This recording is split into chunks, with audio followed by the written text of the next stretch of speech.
இதையா இதையா குட்டி, இதையா எங்கடா போயிட்ட? இதையா குட்டி, அம்மா கூடவே இருக்கணும். எங்க போறதுனால அம்மாவை கூட்டிட்டு தான் போகணும்னு உங்ககிட்ட சொல்லியிருக்கேன்ல. அம்மா கூட தான் வந்தேன்ப்பா. அம்மா கூட வந்தையா? ஆமா, இந்த கவி, எப்படி இருக்கீங்க? நீ எப்படி இங்க வந்த? உங்களையும் பாப்பாவையும் பார்த்துட்டு போலான்னு வந்தேன். ஆ, இப்ப எதுக்கு வந்த? அதான் பாப்பாவை பார்க்கணும்னு தோணுச்சு, அதான் வந்தேன். பாப்பாவுக்கு இப்போ கியூர் ஆயிடுச்சுன்னு கேள்விப்பட்டேன். என்னாச்சுங்க? கியூர் ஆயிடுச்சுன்னு கேள்விப்பட்டியா? அன்னைக்கு என்னையும் என் பொண்ணையும் அனாதையா விட்டுட்டு போனேன். இப்ப கியூர் ஆயிடுச்சுன்னு கேள்விப்பட்டு வந்திருக்கியா? முதல்ல என் பிள்ளைக்கு உடம்பு சரியில்லாம போனது உனக்கு தெரியுமா? ம், தெரியும். தெரியுமா? ம், தெரியும். கல் நெஞ்சக்காரி, தெரிஞ்சிருந்துமா நீ வந்து பார்க்கல? இப்பதான் எனக்கு தெரியும். இப்போன்னா எப்போ? இப்போ பாப்பாவுக்கு நீங்க தனியா ட்ரீட்மெண்ட் ஆரம்பிச்சதுக்கு அப்புறம். ஓஹோ, சரி, போனவா அப்படியே போக வேண்டியதானே. எதுக்கு இப்ப வந்த? அதான் உங்களையும் பாப்பாவையும் பார்த்துட்டு போகலான்னு. எங்களை பார்த்து நீ என்ன செய்ய போற? ஒன்றும் செய்ய போறதில்ல, ஒன்றும் செய்யவும் முடியாது. சும்மா பார்த்துட்டு போகலான்னு. என்னையும் என் பொண்ணையும் பாக்குறதுக்கு முதல்ல உனக்கு தகுதி இருக்கா? ஏன் இப்படி பேசுறீங்க? என்கிட்ட கோவமா ஒரு வார்த்தை கூட நீங்க பேச மாட்டீங்களே. அது முன்னாடி நான் இளிச்சவாயனா இருந்தேன்ல, அப்போ. எப்பவுமே அப்படியே இளிச்சவாயனா ஏமாந்தவனாவே இருப்பேன்னு நினைப்போ உனக்கு? சாரி. சாரியா? சாரின்னு ஒரு வார்த்தை கேட்டுட்டா எல்லாம் சரியா போயிடுமா? நான் உன்னை எவ்வளவு நம்பினேன், எவ்வளவு லவ் பண்ணேன். ஆனா பதிலுக்கு நீ என்ன லவ் பண்ணி இருக்க கூட வேண்டாம். அப்படி நம்பிக்கை துரோகம் பண்ணாம இருந்திருக்கலாம்ல. சாரி. என் மாமா சொன்னாரு உன்னை கல்யாணம் பண்ணிக்க வேண்டான்னு. நான் கேட்கல. என் ஃப்ரெண்டும் சொன்னான் உன்னை கல்யாணம் பண்ணிக்க வேண்டான்னு.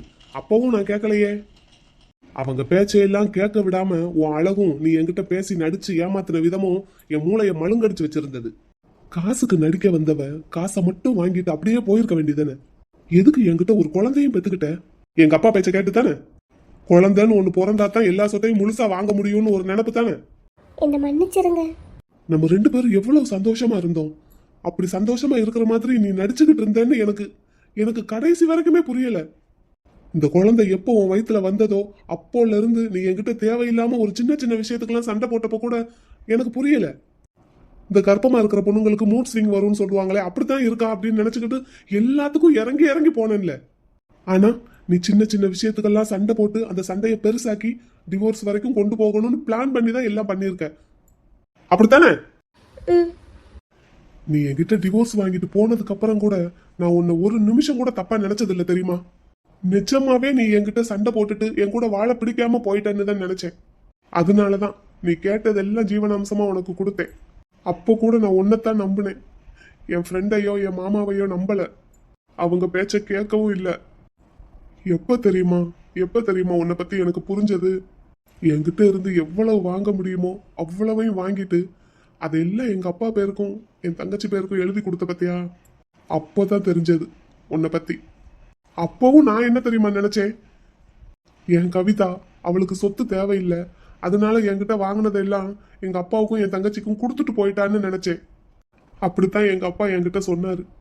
இந்த மரமண்டைக்கு அப்பவும் புரியல நீ எவ்வளவு பெரிய ஏமாத்துக்காரி, எங்க அப்பா எவ்வளவு பெரிய ஏமாத்துக்காரருன்னு. அப்பவுமே நான் எங்க அப்பா கிட்ட தான் சண்டை போட்டேன். எதுக்கு கவிதாவுக்கு நான் கொடுத்த சொத்தெல்லாம் நீங்க வாங்கி வச்சிருக்கீங்கன்னு. எங்க அப்பா சொன்னாரு, நீயே வேண்டாம், உன் சொத்து எதுக்குடா எனக்குன்னு சொல்லிட்டு நீ போயிட்டதா. அப்போ நான் உன்னை எங்கெல்லாம் தேடின தெரியுமா? நான் வேண்டான்னு என் கூட சண்டை போட்டுட்டு போனவ ஆள் அட்ரஸே தெரியாம எங்க போயிட்டான்னு நான் தேடாத இடம் இல்ல.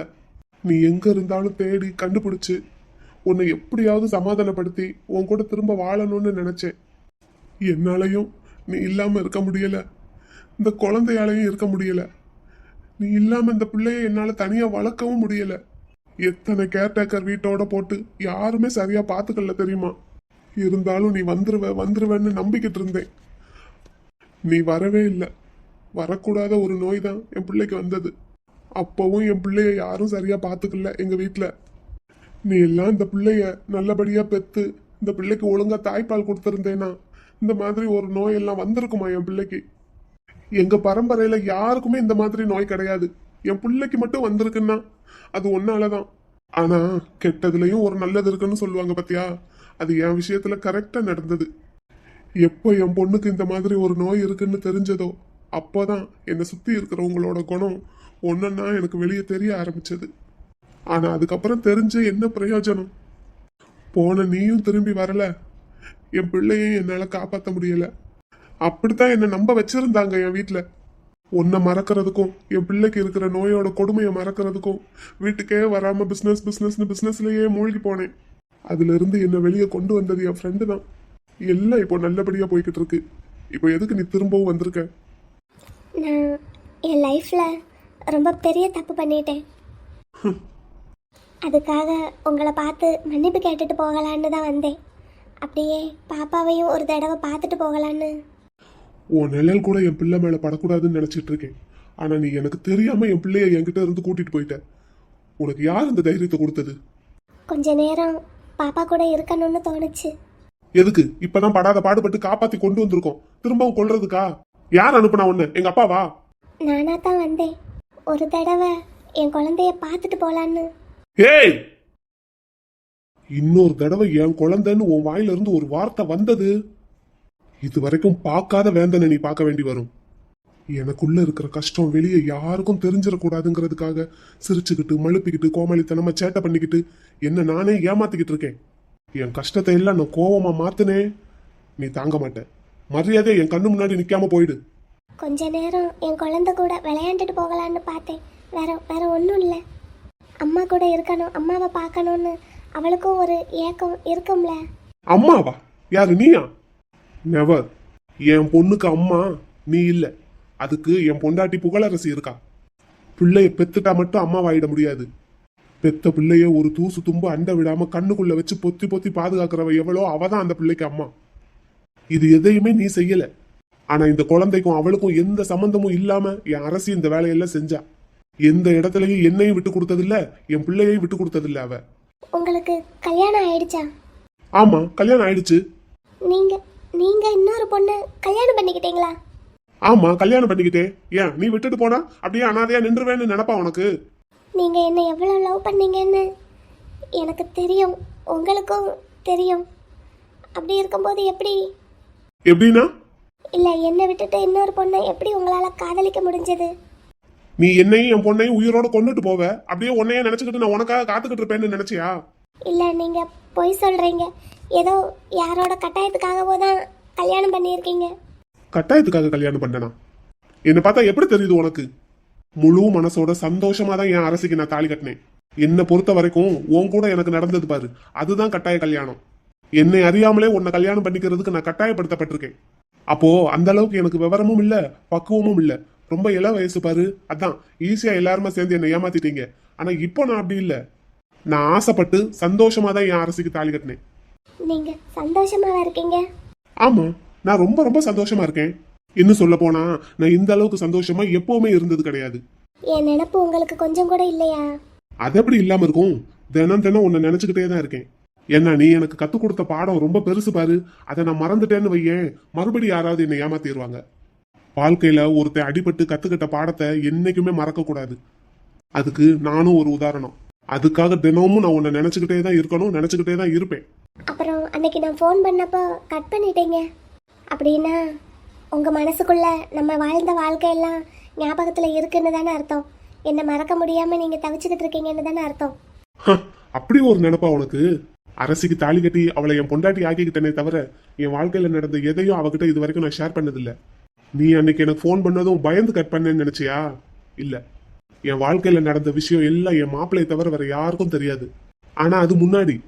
இப்போ நான் தாலி கட்டின பொண்டாட்டிக்கும் அதை சொல்லணும்ல. எப்ப சொல்றது எப்படி சொல்றதுன்னு புரியாம தவிச்சுக்கிட்டு இருந்தேன். அந்த ஒரு நினைப்பே அவ பக்கத்துல என்ன நெருங்க விடாம தடுத்துக்கிட்டு இருந்தது. மனசு முழுக்க அவ்வளவு வெறுப்பை வச்சிருந்தேன் உன் மேல. அந்த வெறுப்பை அந்த பொண்ணு மேல காட்டி அந்த பொண்ணையும் காயப்படுத்திடக்கூடாதுன்னு என் அரசியை நான் விலக்கி விலக்கி வச்சிருந்தேன். ஆனா எப்ப நீ ஃபோன் பண்ணி கவிதா பேசுறேன்னு சொன்னையோ அப்பவே எல்லாம் உடஞ்சிருச்சு என் மனசுக்குள்ள. நீ ஃபோன் பண்ணி நான் கட் பண்ண அடுத்த நிமிஷமே என்னை பத்தி உன்னை பத்தி எல்லாத்தையும் அவகிட்ட சொல்லிட்டேன். அதுக்கப்புறம் தான் என் மனசு லேசானது. என்னை ஏமாத்தின நீங்க எல்லாருமே நல்லா இருக்கும் போது நான் மட்டும் எதுக்கு என்னையும் கஷ்டப்படுத்திக்கிட்டு என்னை நம்பி வந்த பொண்ணையும் கஷ்டப்படுத்தணும்னு நினைச்சேன். அந்த நிமிஷம் தான் நினைச்சேன். உன் குரலை கேட்ட அந்த நிமிஷம் தான் நினைச்சேன். அதுக்கு உனக்கு நான் தேங்க்ஸ் சொல்லணும். இப்ப நீ எதுக்கு வந்தையோ என்ன நோக்கத்தோட வந்தையோ எனக்கு தெரியாது. ஆனா என் லைஃப்ல திரும்ப வரணும், என்கிட்டையும் என் பொண்ணுகிட்டையும் உரிமை கொண்டாடணும்னு நினைச்சு நீ வந்திருந்தேன்னா உன் நோக்கம் எப்பவும் நிறைவேறாது. இந்த வேந்தனும் இந்த வேந்தனோட பொண்ணும் என் அரசிக்கு மட்டும்தான் சொந்தம். இன்னொரு தடவை என் கண்ணு முன்னாடி வந்துடாத. என் முன்னாடியும் சரி, என் பிள்ளை முன்னாடியும் சரி, முக்கியமா என் பொண்டாட்டி முன்னாடியும் வந்துடாத.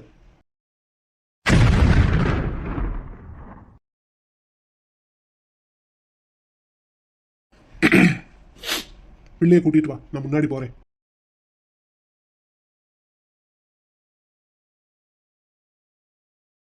குட்டி எதுக்குடா அலற? சரிடா சரி, வீட்டுக்கு போய் அப்பாவை தாத்தா கிட்ட சொல்லி கொடுத்துருவோம். போமா வா.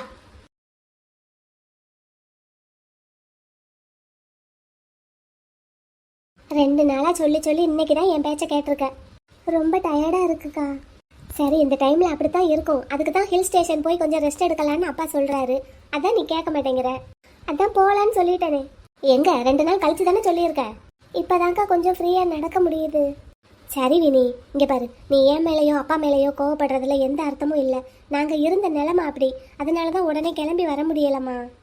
சரி பரவாயில்லக்கா, விடு. அர்ஜுனே என்னை கொண்டு வந்து ஹாஸ்பிட்டல் அட்மிட் பண்ணிட்டு அம்போன்னு விட்டுட்டு போயிட்டான். வேற யாரையும் எதிர்பார்க்கிற நிலைமையிலேயே நான் இல்லை பத்தியா.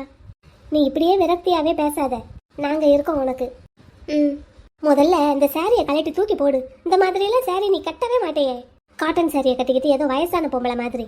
இல்லக்கா, ஒரு வாரம் 2 வாரத்துக்கு காட்டன் ட்ரெஸ்ஸாக தான் போட சொல்லியிருக்காங்க. யாரு, டாக்டரா? அப்போ நைட்டியே போட்டுக்க வேண்டியதானே? இல்லை, தினமும் காலையில் ஒரு தடவை சாயங்காலம் ஒரு தடவைன்னு எம்கேவும் நிலாவும் என்னை வந்து பார்த்துட்டு தான் போகிறாங்க. அவங்க வர்ற நேரம் நைட்டியோடு இருந்தால் நல்லா இருக்காதுல்ல, அதான் சாரியில் இருந்தேன். ஏன் வினி, நீ எம்கேக்கு டிவோர்ஸ் கொடுக்க போறியா? கொடுக்கணுன்னு தான்க்கா நினைக்கிறேன். இல்லை, எம்கேவோட சொத்தையும் திருப்பி கொடுத்துட்டேன். இப்போ டிவோர்ஸும் கொடுத்துட்டேன்னா அப்போது உனக்குன்னு வாழ்க்கையில் எந்த பிடிமானமும் இல்லாமல் போயிடுமே. அதான் நீயும் அப்பாவும் இருக்கீங்கல்லக்கா. நாங்கள் இருக்கோம், நாங்கள் பார்த்துக்கிடுவோம் தான். இருந்தாலும் இப்போ நான்னா பரவாயில்ல, நீ கல்யாணம் ஆன பொண்ணு இல்லை. உனக்கு உன் புருஷன்னு ஒருத்தன் இருந்தா அது நல்லா தானே இருக்கும். அதுவும் அவன் பெரிய சொத்துக்காரன். கொஞ்சம் யோசிச்சு பாரு. இப்போவும் ஒன்றும் கெட்டு போகலை. எம்கே கிட்ட நீ சொத்தை கொடுத்ததாகவே இருக்கட்டும். ஆனால் டிவோர்ஸ் கொடுக்காத. எம்கே கூட சேர்ந்து வாழணும்னு சொல்லு. அதுவும் இப்போ அவனுக்கு உன் மேலே ரொம்ப சாஃப்ட் கார்னர் இருக்குது. இப்போன்னு இல்லை, எப்போவுமே அப்படித்தான். நீ சொத்தை வேற கொடுத்துட்டியா, உடம்பும் சரியில்லாத இந்த நேரத்தில் நீ என்ன சொன்னாலும் கேட்பான். நீங்கள் 2 பேரும் சேர்ந்து வாழ்ந்தா அப்பாவும் சந்தோஷப்படுவார், எனக்கும் ரொம்ப சந்தோஷமாக இருக்கும். அர்ஜுனை கல்யாணம் பண்ணிக்க போகிறது இல்லைன்னு முடிவு பண்ணிட்டேன்.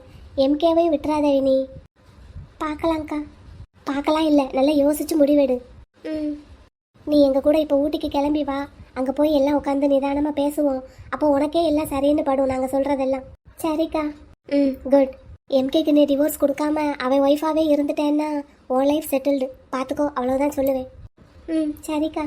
Vini, MK office கிளம்பிட்டியோ? ஆமா, அதான் போற வழியில உன்னை பார்த்துட்டு போலான்னு வந்தேன். வேலை மெனக்கிட்டு எதுக்கு தினமும் வந்துகிட்டு இருக்கேன் எம்கே? ஒரு ஃபோன் பண்ணி கேட்டா பத்தாதா? அதெல்லாம் இருக்கட்டும், நீ ரெஸ்ட் எடுக்க வேண்டியதானே? ரெஸ்ட் எடுத்துக்கிட்டு தான் இருந்தேன். அப்புறம் எதுக்கு அங்கிட்டு இங்கிட்டு நடந்துகிட்டு இருக்க? சாப்பிட வந்தேன். மணி அண்ணாவா உன் ரூமுக்கே தானே சாப்பாடு கொண்டு வர சொல்லியிருக்கு. அவர் ரூமுக்கு தான் கொண்டு வந்தாரு.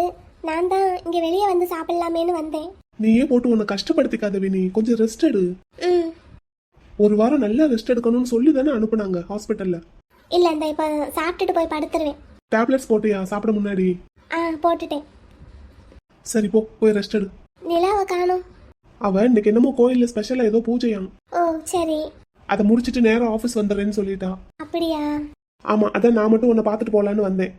சரி. நான் இன்னைக்கு அக்கா கூடயும் அப்பா கூடயும் ஊட்டிக்கு போகலான்னு இருக்கேன். ஊட்டிக்கு போறியா? எதுக்கு? கூப்பிடுறாங்க. உன்னை டிராவல் பண்ணக்கூடாதுன்னு சொல்லியிருக்காங்கல்ல. இல்ல, இப்ப கொஞ்சம் பரவாயில்ல. அக்கா கம்பல் பண்ணி கூப்பிடுறா. நான் சொல்றத கேளு வினி, நீ எங்கேயும் போகாத. ஒரு 2-3 நாள் ஹில் ஸ்டேஷன்ல இருந்தா கொஞ்சம் நல்லா ஸ்பீடா ரெக்கவர் ஆவா. அப்படிலாம் யார் சொன்னா? இல்ல, இங்க இருந்தா அர்ஜுன் டெய்லி வந்து பாக்குறான். ஏதாவது பேசி இவளை கன்வின்ஸ் பண்ண பாக்குறான். அதான் அங்க கூட்டிட்டு போனா இவளுக்கு கொஞ்சம் சேஞ்சா இருக்குமேன்னு பார்த்தேன். போயிட்டு வரேன் எம்கே, பத்திரமா இருந்துக்குவேன். வினி, அங்க நடந்துட்டு இருக்கிற விஷயம் எல்லாம் உனக்கு தெரியுமா தெரியாதா? தெரியும். உன் அப்பா வந்தவொடனே சொல்லியிருப்பார்ல, அப்புறம் என்ன? அங்க போய் என்ன பண்ண போறீங்க? ஒன்றும் பண்ண போறதில்ல. இருந்தாலும் எங்களோட திங்ஸ் எல்லாம் அங்க ஊட்டி பங்களாவில் இருக்குல்ல, போயிட்டு ஒரு 2 நாள் அங்க இருந்துட்டு எல்லாத்தையும் எடுத்துட்டு வந்துடலான்னு தான். இன்னமும் இப்படி எல்லாம் பேசிட்டு இருக்கிறதுக்கு உங்களுக்கு எப்படித்தான் மனசு வருதுன்னு எனக்கு ஒன்னும் புரியல. இல்ல எம்கே, ஒழுங்கா எல்லாத்தையும் காலி பண்ணிட்டு எங்க அப்பா கிட்ட பங்களாவை ஹேண்ட் ஓவர் பண்ற வழியை பாருங்க. சரி. வினி, சிச்சுவேஷன் இப்படி இருக்கும்போது நீ அங்க போய் தான் ஆகணுமா? போயிட்டு வந்துடுறேனே. நான் சொல்றத கொஞ்சம் கேளு வினி. இங்க இருந்து அங்க போய் அங்க இருந்து இங்க வந்து தேவையில்லாத அலைச்சல் தானே. இல்ல எனக்காக அங்கிருந்து வந்துட்டா அக்கா. யாரு இவ உனக்காக வந்தா? நான் வினிக்காக தான் வந்தேன். ஆ தெரியும் தெரியும். நிஜமா தான் எம்கே, எங்க அப்பா எதுக்கு வந்தாரோ நான் வினிக்காக தான் வந்தேன். வினி சொல்றத கேளுமா ப்ளீஸ். இங்க இருந்து ரெஸ்ட் எடு. இல்ல எம்கே, நான் போயிட்டு வரேன், ஒரு 2 நாள் தானே. சரி நான் உன்கிட்ட ஒரு விஷயம் சொன்னனே. இது நீ நியூவா ஸ்டார்ட் பண்ண கம்பெனியை என் பேருக்கு மாத்தி தரேன்னு சொன்னதா? அத நீ பாத்துக்கிறியா? எம்கே சொல்லு வினி, நீ பாத்துக்கிறியா? சரி, அதை பத்தி வந்து பேசலாம். சோ அப்ப நீ கிளம்புறதுங்கிற முடிவோட தான் இருக்க. ம் சரி அப்ப பாத்து போயிட்டு வா. என்ன டேக் கேர். சரி. இங்க பாருங்க கொஞ்சம் பாத்துக்கங்க. என் தங்கச்சி பத்திரமா பாத்துக்குவேன். Okay take care of her. ம் வரேன் வினி. சரி, உனக்கு ஆஃபீஸ்க்கு லேட் ஆயிடுச்சு, நீ கிளம்பு. By by. வினி பாத்தியா, உன் மேல இன்னமும் அக்கறையோட தான் இருக்கான். இதை நீ மிஸ் பண்ணிடாத, உனக்கு சாதகமா யூஸ் பண்ணிக்கோ. சரிக்கா. சரி கிளம்பலாமா? எல்லாம் எடுத்து வச்சுட்டேன். சாப்பிட்டு கிளம்பலாம். ஆமாம், சாப்பிட்டு டேப்லெட் போட்டுட்டு அப்படியே கிளம்புனா காரில் நீ தூங்கிடலாம். சரியா? சரி வா, சாப்பிட்றதுக்கு எல்லாம் எடுத்து வைக்கிறேன்.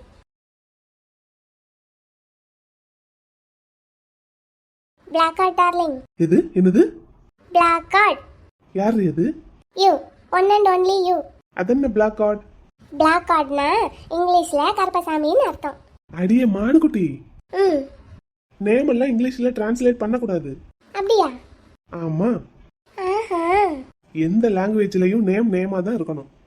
ஓஹோ, அப்ப மத்தது மட்டும் தான் இங்கிலீஷ்ல பேசணுமா? ஆமா. Okay okay. சரி, போட்ட பட்டனையே எத்தனை தடவை தான் கழட்டி கழட்டி போட்டுட்டு இருப்ப? நான் வேலைக்கு போகணுமா வேண்டாமா? Don't go. போக கூடாதா? எஸ். ஐடி பொண்டாட்டி.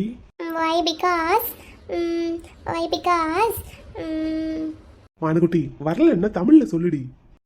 முடியாது, நான் இங்கிலீஷ்ல தான் சொல்லுவேன். சரி சொல்லு. 2 days before my brotherக்கும் my sister in lawக்கும் happy birthday celebrate அடியே மானுக்குட்டி, வாட்டியா? போதுமியா, என்ன கொல்லாதீங்கயா. நான் இங்கிலீஷ்ல பேசுறது உங்களை கொல்ற மாதிரி இருக்காக்கும். பாரு இது எவ்வளவு நல்லா இருக்கு. அப்ப நான் இங்கிலீஷ்ல பேசவே கூடாதா? அப்புறம் எதுக்கு என்ன கிளாஸ்க்கு அனுப்புறீங்க? நல்லா படிக்கும் தட்டிக்கும் கொஞ்சம் பொறுமையா இருடி. ஆ, தேவையான இடத்துல மட்டும் இங்கிலீஷ் யூஸ் பண்ணா போதும். அப்படியெல்லாம் ஒண்ணும் கிடையாது. என்ன, எங்க டீச்சர் சொல்லி இருக்காங்க, வீட்ல நீங்க நார்மலா இங்கிலீஷ்ல எல்லார்கிட்டயும் பேசி பேசி பழகுங்க, அப்பதான் உங்களுக்கு கூச்சம் போகும்னு சொல்லி இருக்காங்க. சொல்லிட்டாங்களா? ஆமா, அதான் நான் இங்கிலீஷ்ல பேசி பேசி பிராக்டிஸ் பண்ணிட்டு இருக்கேன். அப்ப சின்ன சின்ன வார்த்தையா ஸ்டார்ட் பண்ணுங்க. அப்படின்னா அதுக்கு நீங்க கோஆபரேட் பண்ணணும்ல. அப்படியா? சரி பண்றேன். Okay, let's me practice. No. What no? Let me practice அப்படி சொல்லணும். லெட்ஸ் மீ சொல்லக்கூடாதா? அது தப்பு. சரி, let me practice. Yeah sure. That Kumaresan and that Rupa villains group. Okay. நீங்கள் இங்கிலீஷ்லயே பேசுங்க. Okay, what about them? அப்படின்னா டேய் சொல்லுங்க. அவங்களுக்கு என்னன்னு கேட்டேன். அவங்க சென்னைக்கு போனாங்கல்ல, ஆமா. மறுபடியும் ஊட்டிக்கே வந்துட்டாங்க. எப்போ? Yesterday night. Last night. அப்படி சொல்லணுமா? எஸ்டர்டே நைட்னு சொல்லக்கூடாதா? சரி, மானுக்குட்டிக்கு எப்படி தெரியும்? மல்லி சொன்னா. அப்படியா? எதுக்கு போறாங்க? அவங்களுக்கு வேற வேலை இல்ல போல. நீங்க அவங்க கிட்ட போய் அந்த வீட்டை காலி பண்ண சொல்லுங்க. எதுக்கு? அத்தை மாமாவை அங்க தங்க வைக்கலாம். ஏன்டா, இங்க அவங்களுக்கு என்ன குறை? அவங்க சொத்து, அவங்க அங்கதான் இருக்கணும். ஏன்டி, உனக்கு தனி குடித்தனம் பண்ணணும்னு ஆசை வந்துருச்சா? நோ. தென் அவ்வளவு பெரிய வீடு மாமாவுக்கு சொந்தம், அது மாமாவோட வீடு, அவர் அங்கதான் இருக்கணும். சரி, இன்னைக்கு உங்களுக்கு வேற ஏதாவது வேலை இருக்கா? கிளாஸ் போகணும். இப்போ அதை முடிச்சிட்டா ஃப்ரீ தான். சரி, அப்போ ரெடியா இருங்க. ரெடியா இருக்கணுமா? எங்க போறோம்? நான் கால் பண்றேன். கால் பண்ணி சொல்றேன்டி. சரி ஓகே. இப்ப நான் எஸ்டேட்டுக்கு கிளம்பட்டா? மனு, இன்னும் கொஞ்ச நேரத்துல இந்த பட்டன் பிஞ்சிரும் பாரு. பிஞ்சா நான் வேற தச்சு கொடுப்பேன். அதுக்கு ஒரு 1/2 மணி நேரம் ஆக்குவேன். என்னடி? ஆமா, நான் தான் சொன்னேன்ல அன்னைக்கே. சரியா போச்சு பாத்தீங்களா? என்ன சொன்னீங்க? என்ன சரியா போச்சு? கல்யாணம் முடியற வரைக்கும் தான் இந்த ஆம்பளைங்க பொண்ணுங்க பின்னாடியே சுத்துவாங்க. கல்யாணம்னு ஒண்ணு முடிஞ்சிருச்சுன்னா பொண்ணுங்க தான் அப்புறம் ஆம்பளைங்க பின்னாடி சுத்தணும். அடியே, நான் உன் பின்னாடி தானடி சுத்தி சுத்தி வரேன். இந்த இப்ப போக கூடாதுன்னு சொல்லியும் போறேங்கிறீங்கல்ல. அது சரி, அப்போ வேலையை பார்க்க வேண்டாமா? பார்க்கணும்ல. அப்ப போய் தானே ஆகணும். சரி மத்தியானம் சாப்பாடு கொண்டு வரட்டா? ரொம்ப அலையக்கூடாதுடா. கொண்டு வருவேன். நானே வருவேன். நான் தான் கொண்டு வருவேன். இங்க பாரு, எஸ்டேட்டுக்கு நீ சாப்பாடு கொண்டு வந்தேன்னா ம் மத்தியானம் லஞ்ச் கூட எக்ஸ்ட்ராவா ஒரு கிஸ் மட்டும்தான். ஆமா, அதுக்கு தான் வரேன். ஆனா நான் இங்க வீட்டுக்கு சாப்பிட வந்தா ஆ ஆ அதான் வரட்டா. சரி இப்ப சொல்லு, நான் உன் பின்னாடி சுத்தலன்னு. சரி, சுத்துறீங்க. எப்பவும் உன் பின்னாடி தாண்டி சுத்தி சுத்தி வருவேன். சரி. அப்போ இப்ப கிளம்பட்டா? நான் சொன்ன மாதிரி ரெடியா இரு, கால் பண்ணுவேன். சரி, ஓகே. வரேன். ம் ரூபா, நான் சொன்னதெல்லாம் என்னாச்சு? அவனை வர சொல்லியிருக்கேன்ப்பா. இங்க தானே வர சொல்லி இருக்க? ஆமாப்பா, இங்கதான். காரியத்தை கச்சிதமா முடிச்சிருவான்ல? கண்டிப்பா முடிச்சிருவான்ப்பா. எப்படியோ பேசி வினிதாவை சமாதானப்படுத்தி இங்க கூட்டிட்டு வந்தாச்சு. இந்த சமயத்தை மிஸ் பண்ணோன்னு வை, அதுக்கப்புறம் நம்ம என்னைக்கும் லைஃப்ல எந்திக்கவே முடியாது. உண்மைதான்ப்பா, புரியுது, எனக்கும் நல்லா புரியுது. ஒரே கல்லுல 2 மாங்கான்னு சொல்லுவாங்க பாத்தியா? அதே மாதிரி இப்ப நம்ம பண்ண போறது ஒரே கல்லுல 3 மாங்காய். அப்பா, ஆனா வினி என் பேச்ச கேட்கற வரைக்கும் தாம்மா அவ என் பொண்ணு. எப்ப திருந்திட்டேன் வருந்திட்டேன்னு சொல்லி வாங்கின சொத்து எல்லாத்தையும் எம்கே கிட்ட திருப்பி கொடுத்தாலோ அப்பவே அவ என் பொண்ணு இல்லைன்னு நான் முடிவு பண்ணிட்டேன். சொல்ற பேச்ச கேட்கலன்னா உங்க அண்ணனுக்கு என்ன நடந்ததோ அதே தான் இவளுக்கும். உங்க அண்ணன் சொத்தை வாங்குறதுக்கு எப்படி எல்லாமோ திட்டம் போட்டோம், கடைசியில ஒண்ணும் இல்லாம போயிடுச்சு. எல்லாம் இந்த கேஸால வந்தது. அந்த பிள்ளையையும் காப்பாத்தி இப்ப சொத்தெல்லாம் அங்கிட்டு போற மாதிரியே பண்ணி விட்டுட்டாங்க. சரி, எம்கேவோட சொத்தாவது நம்ம கையில இருக்கும்னு பார்த்தா உன் தங்கச்சி அதுலயும் மண்ணள்ளி போட்டுட்டா. மரகதத்துக்கிட்ட இருந்து வாங்கின சொத்தும் நம்ம கையை விட்டு போயிருச்சு. இப்ப போனது எல்லாத்தையும் திரும்ப நம்ம கொண்டு வரணும்னா அதுக்கு உன் தங்கச்சியை கொல்றது ஒண்ணுதான் ஒரே வழி. ஆனா இது எப்படிப்பா சாத்தியப்படும்? ஏன் சாத்தியப்படாது? கண்டிப்பா சாத்தியப்படும். சரிப்பா, அப்படியே இருந்தாலும் சென்னையில வச்சு இந்த காரியத்தை முடிச்சிருந்திருக்கலாம்ல. அங்க என்ன யாருமே இல்ல. இங்க பாருங்க, எம்ஆர் அங்கிள் இருக்காரு, கேஎஸ் இருக்காரு. அங்க என்ன எம்கே மட்டும்தான் இருக்கான். அவனும் இப்ப பிசினஸ் கைக்கு வந்ததுனால அதுல மும்முரமா இருக்கான். நம்ம வேலை அங்க என்ன ஈஸியா முடிஞ்சிருக்கும்பா. அங்கதான் நீ தப்பு கணக்கு போடுற. என்னதுப்பா? இங்க இந்த பங்களால வச்சுதான் வினிதாவோட கதையை முடிக்கணும். அப்பதான் பழி எல்லாம் எம்ஆர் குடும்பத்து மேல விழும். மரகதத்துக்கிட்ட நான் சொத்தெல்லாம் எழுதி வாங்கினது இங்க எஸ்டேட்ல இருக்கிற எல்லாருக்குமே தெரியும். ஆனா அது செல்லாதுங்கிற விவரம் யாருக்கும் தெரியாது. அது நமக்கும் எம்ஆர் குடும்பத்துக்கும் மட்டும்தான் இப்ப தெரியும். இங்க எஸ்டேட்ல இருக்கிற ஜனங்களுக்கெல்லாம் தெரியாது. நமக்கும் அது தெரியாதுன்னே இருக்கட்டும். எதுக்குப்பா? அப்பதான் இப்ப நான் போட்டிருக்கிற பிளான் சரியா ஒர்க் அவுட் ஆகும். சொத்தை எல்லாம் மரகதத்துக்கிட்ட இருந்து நான் ஏமாத்தி எழுதி வாங்கிட்டேங்கிற கோபத்துல எம்ஆர் இப்படி பண்ணிட்டான்னு பழிய தூக்கி அவன் மேல போட்டுடலாம். அது ஒண்ணு. இன்னொன்னு, வினிதாவுக்கும் எம்ஆர் பையனுக்கும் கல்யாணம் ஆகி டிவோர்ஸ் வரைக்கும் போயிருக்குங்கிறது எல்லாருக்கும் தெரியும். இப்போ வினிதா எம்கே கிட்ட சொத்தையும் திருப்பி கொடுத்துட்டு எம்கே கூட வாழ ஆசைப்படுறதாகவும் அதுக்கு எம்கே மறுப்பு சொல்றதாகவும் நம்மளா ஒரு எவிடன்ஸ் கிரியேட் பண்ணணும். அதுக்கு இருக்கவே இருக்கா இந்த வெண்ணிலா. அவங்க 2 பேரும் காதலிக்கிறது நமக்கு வசதியா இருக்கு. இப்போ இந்த கல்யாணத்தை சாக்கு வச்சு அவங்க 2 பேருக்கும் கல்யாணமும் பேசி முடிச்சிருக்காங்கிறது இங்க பக்கத்துல அக்கம் பக்கத்துல எல்லாருக்கும் தெரியும். அப்போ அந்த விஷயம் வினிதாவுக்கு பிடிக்காததுனால எம்கே கிட்ட சண்டை போட்டு சொத்தை வேணா நீங்களே வச்சுக்கோங்க, எனக்கு உங்க கூட வாழ்றதுதான் முக்கியம்னு வினிதா சொல்லியிருக்கா. அவன் எங்கப்பா அப்படி சொன்னா? அப்படி சொன்னதா நம்ம எல்லார்கிட்டையும் சொல்லி நம்ப வைக்கணும். அதனால எம்கேவுக்கும் வினிதாவுக்கும் சண்டை. அந்த சண்டையில ஆத்திரத்துல கோவத்துல ஆள் அனுப்பி வினிதாவை கொல்ல ஏற்பாடு பண்ணிட்டான் எம்கே. இது 2வது. கொலைகேசுங்கிறது சாதாரண விஷயம் இல்ல. எப்படியும் எம்ஆர் குடும்பத்துல இருந்து ஒண்ணு எம்ஆர் இல்லன்னா எம்கே 2 பேர்ல யாராவது ஒரு ஆள் கண்டிப்பா இந்த கேஸ்ல மாட்டுவாங்க. அப்போ கேஎஸ் அவனுக்கும் ஒண்ணு வச்சிருக்கேன். இந்த 3 பேர்ல யாராவது ஒரு ஆளை இந்த குடும்பத்துல இருந்து நம்ம ரிமூவ் பண்ணிட்டா கூட போதும். ஈஸியா நான் என்னோட மத்த வேலையெல்லாம் முடிச்சிருவேன். அதுக்கு தான் அவனை வர சொல்லி உங்ககிட்ட சொல்லியிருக்கேன். எங்க அவன் வந்துட்டானான்னு பாரு. இந்த இப்ப வந்துருவான்ப்பா, 5 நிமிஷத்துல வந்துடுறேன்னு சொன்னான். இப்பதான் கால் பண்ணி பேசினேன். மேடம். வா, உனக்காகத்தான் வெயிட் பண்ணிட்டு இருக்கோம். சொல்லுங்க மேடம், என்ன செய்யணும்? இங்க பாரு, உன்னை நம்பி ஒரு பெரிய பொறுப்பை கொடுக்க போறோம். ஏற்கனவே சொதப்பின மாதிரி சொதப்பிடாதீங்க. மேடம், ஏற்கனவே சொதப்பினது நான் இல்ல. நீங்க கொடுத்த வேலையை நான் கணக்கச்சிதமா தான் முடிச்சேன். ஆனா அந்த பொண்ணு எப்படிதான் அந்த வீட்டுக்குள்ள இருந்து தப்பிச்சு போனதுன்னு தெரியல. சரிடா, உன் கூட ஒருத்தன் இருந்தானே, அவன் எங்க? அவன் எங்க போனான்னு தெரியல மேடம். நீங்க சொன்ன வேலையை நான் கச்சிதமா முடிச்சுட்டு எப்பயும் போல சென்னைக்கு வந்துட்டேன். வந்த இடத்துல அந்த பொண்ணை மறுபடியும் பார்த்துட்டு தான் உங்ககிட்ட போன் பண்ணி சொன்னேன். அவ எப்படி தப்பிச்சா என்ன ஏதுன்னு எனக்கு ஒன்னும் புரியல. சரி, அப்ப மான வீட்ல இருந்த டெட் பாடி யாரோடது? அதானே எனக்கும் தெரியல. நான் அந்த பொண்ணோட டெட் பாடியா தான் இருக்கும்னு நினைச்சேன். போஸ்ட்மார்ட்டம் ஏதாவது பண்ணி இருந்தாங்கன்னா யாரு என்னன்னு தெரிஞ்சிருந்திருக்கும். அதுவும் பண்ண விடாம மரகதம்மா அப்படியே கேஸ அமுக்கிட்டாங்க. அதுக்கப்புறம் அந்த பொண்ணை காப்பாத்தின அந்த சார் வந்து கேஸ ஒண்ணும் இல்லாம பண்ணிட்டாரு. அந்த பொண்ணு பேரு கெட்டு போயிடக்கூடாதுங்கிறதுக்காக அப்படியே கேஸையும் மூடிட்டாங்க. அவன் எங்க போனான்னு எனக்கும் தெரியல. சரி விடு, போனதெல்லாம் போகட்டும். இப்ப இன்னொரு கொலை நீ பண்ணணும். சொல்லுங்க மேடம், யாரை கொலை பண்ணணும்? பண்ணிடுவோம். என் தங்கச்சிய